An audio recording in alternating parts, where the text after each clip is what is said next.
Hello everyone, welcome to chemistry class. Again we will discuss some more important topics. Last video में मैंने discuss किया था some concentration terms like molarity, molality, ठीक है. And अभी हम डिस्कस करेंगे मोल फ्रैक्शन. ठीक है, तो होता क्या है mole fraction? It is the ratio of number of moles of one component to the total number of moles present in the solution. तो total number of moles present in the solution means number of moles of solute and number of moles of solvent. तो ये सारे जो है solution में present हैं. इसी से हम मोल फ्रैक्शन किसी भी component का निकाल सकते हैं like this. So this is the formula. Mole fraction, that is x of one component, is equal to number of moles of that component upon total moles of solution. ठीक है. So let us suppose Na is the number of moles of solvent, Na number of moles of solvent, and Nb is the number of moles of solute. तो इस case में हमें mole fraction suppose अगर हमें solvent का निकालना है means XA क्या है? It is the mole fraction of solvent.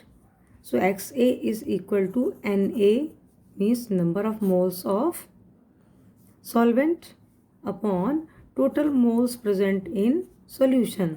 तो ये होगा Nb. ठीक है. And XB, that is mole fraction of solute. तो mole fraction of solute क्या है? Nb, that is number of moles of solute upon Na plus Nb. तो ये हो गया मोल फ्रैक्शन सॉल्वेंट का. तो ऊपर हमने सॉल्वेंट के मोल्स रखे और नीचे total moles. And Xb is the mole fraction of solute. तो ये है हमारा सोल्यूट का मोल फ्रैक्शन और ये है हमारा सॉल्वेंट का मोल फ्रैक्शन. ठीक है. तो ये तो हो गया फॉर्मूले. And one more thing, sum of mole fractions of all the components in a solution is always equal to 1. Means जितने भी कंपोनेंट्स सॉल्यूशन में हैं, लाइक अगर बाइनरी सॉल्यूशन है मीन्स उसमें सॉल्यूट एंड सॉल्वेंट है, तो जो इनका मोल फ्रैक्शन का जो सम होगा that will be equal to 1. ठीक है. और इसको आप रिप्रेजेंट कर सकते हैं like XA plus XB is equal to 1. Means अगर आपने XA फाइंड आउट कर लिया है तो आप इजीली XB भी फाइंड आउट कर सकते हैं. कैसे? 1 माइनस XA. तो बाइनरी सॉल्यूशन में ये बहुत कॉमन है और इजीली हम इसको मोल फ्रैक्शन को फाइंड आउट कर सकते हैं. ठीक है. और अगर हम इसकी यूनिट की बात करें तो it is unit less. Mole fraction की यूनिट नहीं होती है and it is independent of temperature. Temperature पे भी मोल फ्रैक्शन का कोई इफेक्ट नहीं होता है. Independent of temperature. Okay. And अब हम करेंगे कुछ न्यूमेरिकल्स ऑफ मोल फ्रैक्शन. ठीक है. So students, let's solve this NCERT numerical. Calculate the mole fraction of ethylene glycol, that is C2H6O2. Formula is this. In a solution containing 20% of C2H6O2 by mass. तो मोल fraction of ethylene glycol हमें find out करना है. So here ethylene glycol is solute. Solute हमारा क्या है यहाँ पे? Ethylene glycol. And solvent क्या है? वो है वाटर. ठीक है. And according to question 20% of ethylene by mass. 20% ethylene glycol का मतलब क्या हो गया? 20% ethylene glycol means 20 gram of ethylene glycol present in 100 gram of solution means अगर 20 ग्राम हमारा सॉल्यूट है, एथाइलिन ग्लाइकॉल है, एंड जो सॉल्यूशन का मास है that is 100 gram, it means जो सॉल्वेंट का मास होगा, mass of solvent means water is 100 minus 20 that is 80 gram. Means 20 ग्राम यहाँ पे एथाइलिन ग्लाइकॉल है एंड सॉल्वेंट वाटर इज 80 ग्राम, तो जो सॉल्यूशन बन गया 20 + 80 दैट इज 100 ग्राम। अब हमको इसका सबका मास पता है, अभी हमें मोल फ्रैक्शन फाइंड आउट करना है। तो मोल फ्रैक्शन के लिए हमें सबसे पहले number of moles find out करने हैं, because you know the formula of mole fraction that is XA। ये तो हो जाएगा सॉल्वेंट का मोल फ्रैक्शन, जो हमें फाइंड आउट तो नहीं करना है, अगर हम करना चाहेंगे तो कर भी सकते हैं, ठीक है, बट हमको यहाँ पे XB फाइंड आउट करना है, means mole fraction of solute, ठीक है। XB हमें फाइंड आउट करना है, तो XB हमारा क्या है, XB is equal to NB that is number of moles of solute upon total number of moles present in solution. अब हमको Na भी नहीं पता है और हमें Nb भी नहीं पता है, तो हम सबसे पहले दोनों सॉल्यूट एंड सॉल्वेंट के number of moles find out करेंगे, ठीक है। तो Nb कैसे निकलता है, that is given mass of solute, ठीक है, upon molar mass of that solute, यानी एथाइलिन ग्लाइकॉल का मोलर मास। तो गिवन मास हमारा 20 है, 20 ग्राम प्रेजेंट है सॉल्यूट, और जो मोलर मास होता है अगर आप इसको फाइंड आउट करेंगे अकॉर्डिंग टू फॉर्मूला, तो C2H6O2 दैट विल 62 इसका आ जाएगा मोलर मास, M जो है हमारा 62। तो इसको हम जब सॉल्व करेंगे तो जो नंबर ऑफ मोल्स आएंगे दैट इज़ 0.322 मोल्स, ये आ जाएंगे सॉल्यूट के मोल्स। अभी हमें फाइंड आउट करने हैं सॉल्वेंट के moles, that is Na water के मोल्स।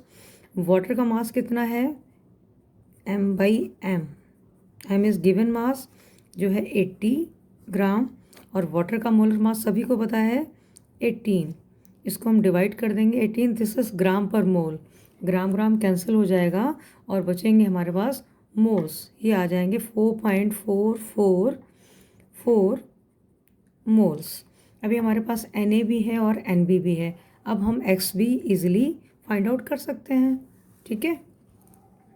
तो XB that is mole fraction of ethylene glycol या फिर solute, ethylene glycol is equal to, अभी Nb हमने कितना फाइंड आउट कर लिया था 0.322, ठीक है, डिवाइडेड बाई 0.322 प्लस 4.444, और ये हम जब कैलकुलेट करेंगे तो हमारा जो ग्लाइकॉल का मोल फ्रैक्शन आएगा दैट इज़ इक्वल टू 0.068। आप इसको कैलकुलेट कर सकते हैं, ठीक है। तो ये हमारा XB आ गया, और इन केस अगर आपको XA भी फाइंड आउट करना है तो XA is equal to 1 - XB, ठीक है। तो 1 - 0.068 हम फाइंड आउट कर लेंगे, और ये हमारा आ जाएगा 0.932, ठीक है। तो ये हमारे मोल फ्रैक्शन आ गए किसके, सॉल्वेंट के, और ये मोल फ्रैक्शन आ जाएगा एथाइलिन ग्लाइकॉल या फिर सॉल्यूट का, ओके। तो दैट इज़ द आंसर, ठीक है। So our next concentration term is normality. जिसे हम n से डिनोट करते हैं। तो normality of a solution is the number of gram equivalents of solute present in 1 litre और 1000 ml of solution. Okay, and formula क्या है इसका? Normality is equal to number of gram equivalent of solute divided by volume of solution in litre. अगर volume को हम millilitre में लिखेंगे तो ऊपर हमको 1000 से मल्टीप्लाई करना पड़ेगा। And what are number of gram equivalents? तो नंबर ऑफ ग्राम इक्विवेलेंट्स कैसे फाइंड आउट करते हैं?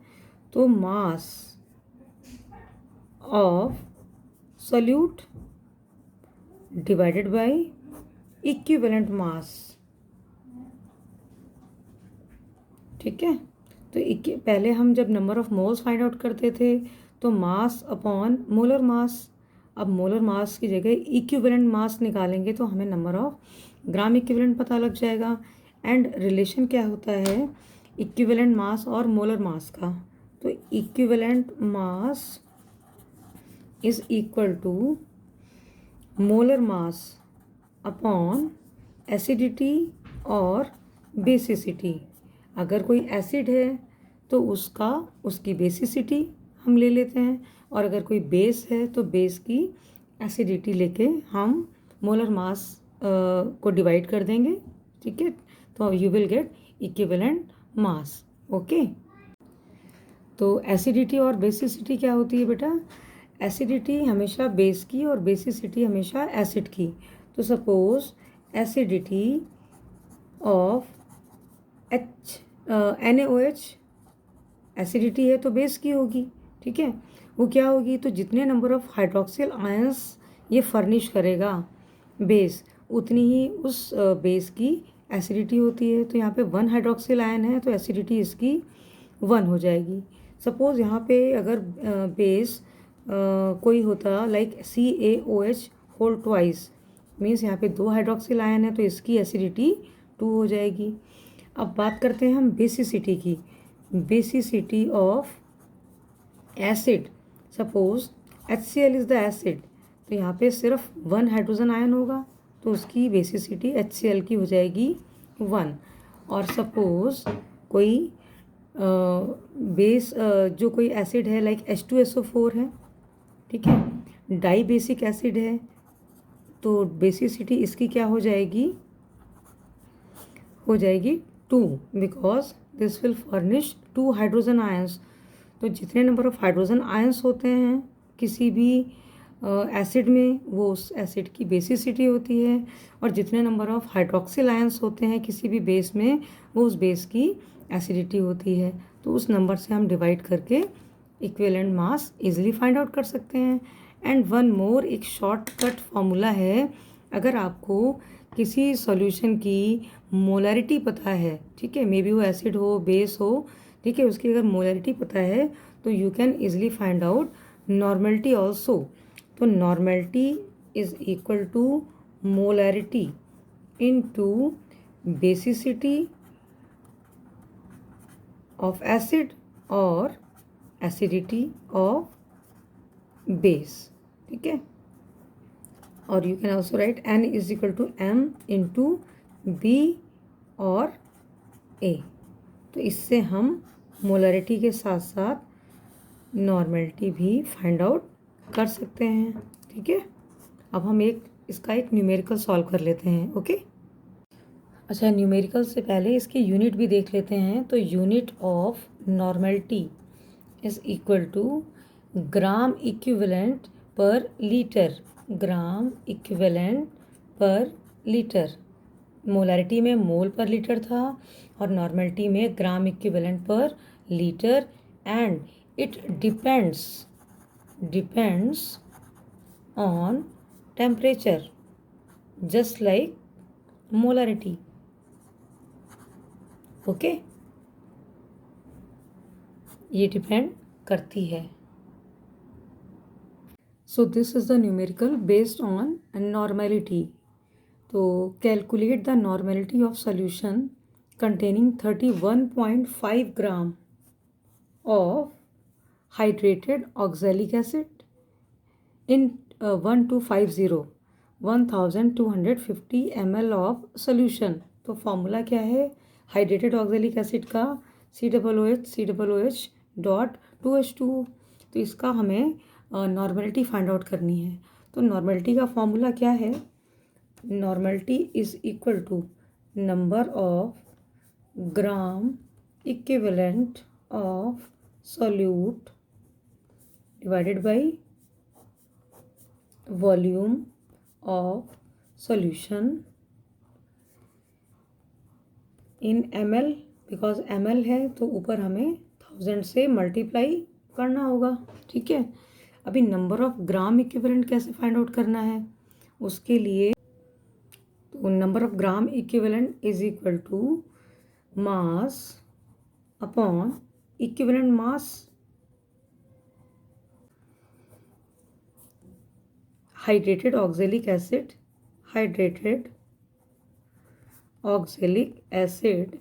इज इक्वल टू 126 और जो इसका इक्विवेलेंट मास आएगा दैट इज बिकॉज ये डाई हाइड्रेटेड है, 2 वाटर मॉलिक्यूल यहाँ पे साथ में हैं और 2 OH हैं। ठीक है, 2 OH हैं, 2 हाइड्रोक्सिल ग्रुप फर्निश करेगा, मीन्स इसको हम डिवाइड कर देंगे 126 को 2 से, then you will get equivalent mass 63 आ जाएगा। अभी हम नॉर्मेलिटी में इसका फॉर्मूला पुट कर देंगे। तो नॉर्मेलिटी इज इक्वल टू, अब नंबर ऑफ ग्राम इक्विवेलेंट हमें पता लग जाएंगे। ठीक है, तो नंबर ऑफ ग्राम इक्विवेलेंट हमें पता लग जाएंगे तो हम नॉर्मेलिटी में इसकी वैल्यू पुट कर देंगे। तो normality is equal to number of gram equivalent, that is कैसे फाइंड आउट करेंगे, mass upon equivalent mass, and mass given है, मास कितना गिवन है 31.5 ग्राम। ठीक है, तो 31.5 ग्राम अपॉन जिसका इक्विवेलेंट मास है दैट इज 63 और वॉल्यूम है डिवाइडेड बाई वॉल्यूम हमारा इसमें क्या दे रखा है 1250 मिलीलीटर में है ये। ठीक है, इंटू 1000, तो इसको हम कैलकुलेट कर लेंगे और जो नॉर्मेलिटी आएगी वो होगी 0.4 N। ठीक है, N इसकी यूनिट है, नॉर्मल बोलते हैं या फिर ग्राम इक्विवेलेंट पर लीटर, ये आ जाएगी नॉर्मेलिटी।